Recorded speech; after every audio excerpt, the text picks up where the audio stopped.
ശബരിമലയിലെ സ്വർണ്ണക്കൊള്ളയിൽ പ്രതിഷേധിച്ച് ശബരിമല കർമ്മസമിതിയുടെ ആഭിമുഖ്യത്തിൽ ഏറ്റുമാനൂർ ദേവസ്വം അസിസ്റ്റന്റ് കമ്മീഷണർ ഓഫീസിന് മുന്നിൽ നാമജപ പ്രതിഷേധം നടത്തി. ശബരിമല സ്വർണ്ണക്കൊള്ളയെക്കുറിച്ച് CBI അന്വേഷണം നടത്തുക, ഏറ്റുമാനൂർ മഹാദേവ ക്ഷേത്രത്തിൽ ഭക്തർ സമർപ്പിക്കുന്ന കാണിക്കയും സ്വർണ്ണ ഉരുപ്പടികളും മറ്റ് അമൂല്യ വസ്തുക്കളും രജിസ്റ്ററിൽ ചേർത്ത് ഭക്തജനങ്ങളെ ബോധ്യപ്പെടുത്തുക, തിരുവുത്സവത്തിന് രസീത് നൽകാതെ പിരിവ് സ്വീകരിക്കുന്ന നടപടി അവസാനിപ്പിക്കുക തുടങ്ങിയ ആവശ്യങ്ങൾ ഉന്നയിച്ചായിരുന്നു പ്രതിഷേധ സമ്മേളനം ഹിന്ദു ഐക്യവേദി സംസ്ഥാന ഉപാധ്യക്ഷൻ ES ബിജു ഉദ്ഘാടനം ചെയ്തു. കേരളത്തിലെ ഹൈന്ദവ സമൂഹത്തിന്റെ ആരാധനാലയങ്ങൾ കൊള്ളയടിക്കുന്ന നിലപാടുകൾക്കെതിരെ മുഴുവൻ ഭക്തജനങ്ങളുടെയും സഹായം ഉണ്ടാവണം. ദേവസ്വം ബോർഡിന്റെ ഉദ്യോഗസ്ഥന്മാർ അവർ തിരുത്തണം, അവർ നേർവഴിക്ക് വരണം. ഭഗവാന്റെ സ്വത്ത് കട്ടവരൊന്നും ഗതിപിടിച്ചിട്ടില്ല എന്നത് ഓർമ്മിക്കണം.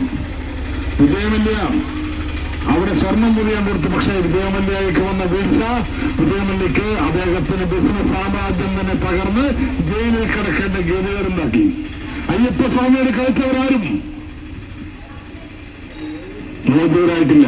രണ്ടാമതാരാ 18-ാം പടി പൊളിക്കാൻ നിർദ്ദേശം കൊടുത്തത് അവിടെ പാടില്ല എന്ന. 18-ാം പടി രണ്ടാമത്തെ വിഗ്രഹമാണ്, അത് പൊളിക്കാൻ പാടില്ല.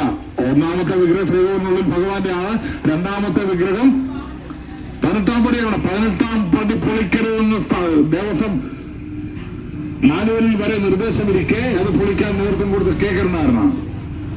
ഇന്ത്യയുടെ ആഭ്യന്തരമന്ത്രി സ്ഥാനത്തേക്ക് പോലും പേര് നിർദ്ദേശിക്കപ്പെട്ട K. കരുണാകരന് 18-ാം പടിയിൽ കൈവെക്കാൻ ഉത്തരവിട്ടതിനു ശേഷം കേരള രാഷ്ട്രീയത്തിൽ നിന്ന് നിഷ്കാസനം ചെയ്യപ്പെട്ടു.